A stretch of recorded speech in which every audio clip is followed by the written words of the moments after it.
I must admit, I have problems with Wilfrid. He's not exactly my idea of a saint.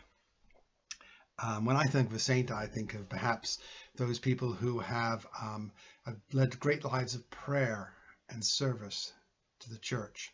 People like Teresa Avila, people like St. Francis, people who have a closeness to God that I want to emulate.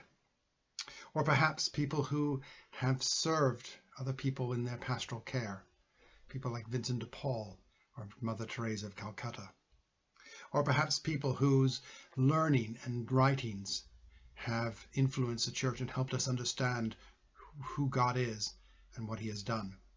People like Aquinas or Bonaventure or Augustine or Jerome. And somehow a church bureaucrat like Wilfrid, someone who seemed to revel in his position of power, as I quoted in his introduction to his life, someone who seemed more like a Anglo-Saxon lord than a man of God, doesn't seem to quite add up. Perhaps part of my reaction is that, of course, like many people, I have a romantic view of the Celtic Church and feel that perhaps some of the lessons of the Celtic Church, some of the experiences of the Celtic Church could prove very useful at this time in our history. And because of that, we sort of look with suspicion on those who tried and succeeded to Romanize the church. And so perhaps part of it is just my own prejudice. But Wilfrid does seem to be a difficult character. Even in the passage in the official Church of England's Exciting Holiness, it describes how he had very few friends. He seemed to be quite a controversial, argumentative person. He fell out with kings, he fell out with other bishops, he fell out with all sorts of people in exile and being sent away and deprived of offices and all sorts of things. He seemed to be relish in having conflict and taking on the powers of his day. He also seemed to have a very clear idea of what the future of the church should be, and that is not the Celtic model, but the Roman model, in which, of course, historically he was right. That is the model that the church adopted in this land, and for good or ill, that has been the model that has marked this country as parts of other parts of the world since. So, how do we make sense of Wilfrid? I think the first thing is that we have to be aware that we as Christians are called, I think, to do three things. The first is, of course, to commit to try to be more Christ-like, to pattern our lives on Christ. Secondly is to be aware of our need for God and our sinfulness and our failings and how we need God's forgiveness and healing. But thirdly, we are called to use the gifts that God has given us to the service of his people, to the building of his church, and ultimately for the bringing about of his kingdom. And that can be very difficult. All of us at times know we might have gifts and we don't want to exercise them because it's too difficult or we want to do something else. I remember years ago, I worked with a man who was desperate to become a warden in the church. That was what he wanted. He thought he had the skills to do it.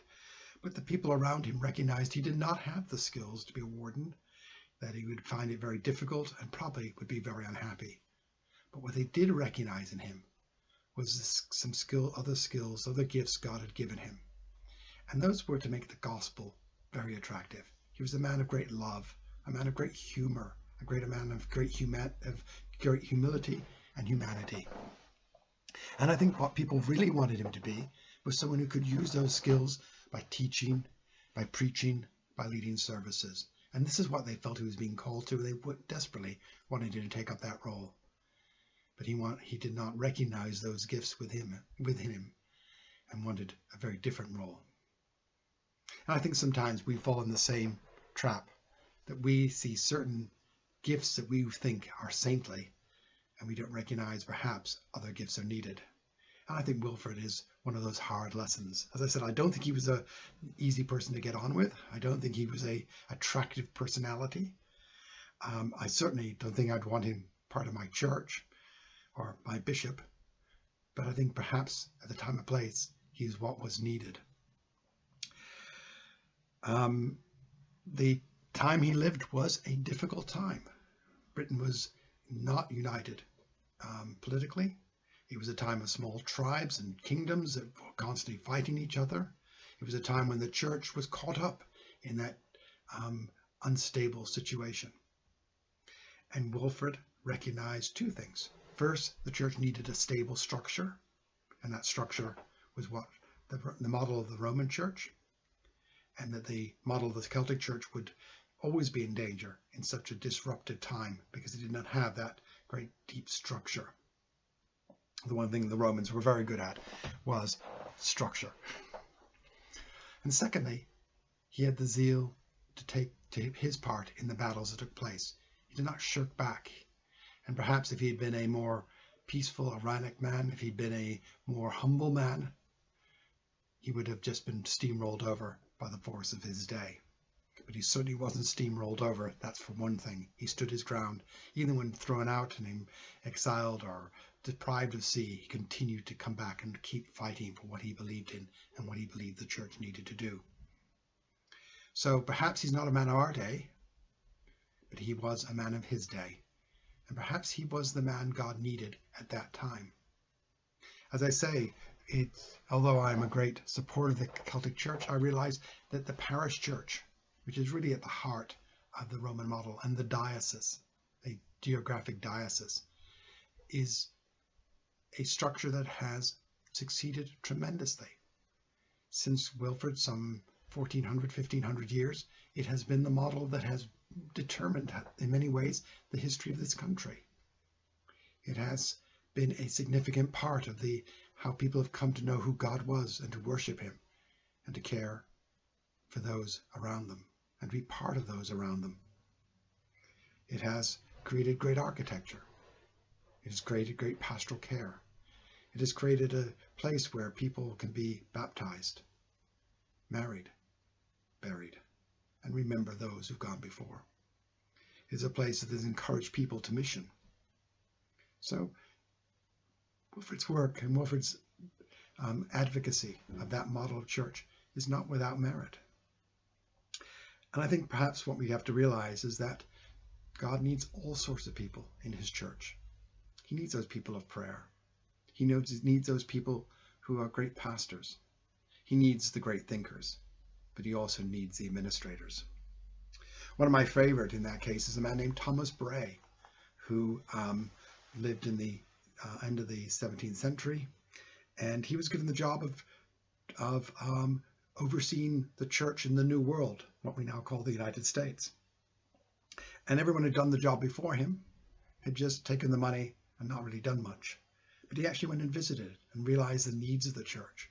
And because of that, he founded two organizations, SPCK, Society for the Propagation of Christian Knowledge, and SPG, which is now called USPG, two mission agencies that are still working.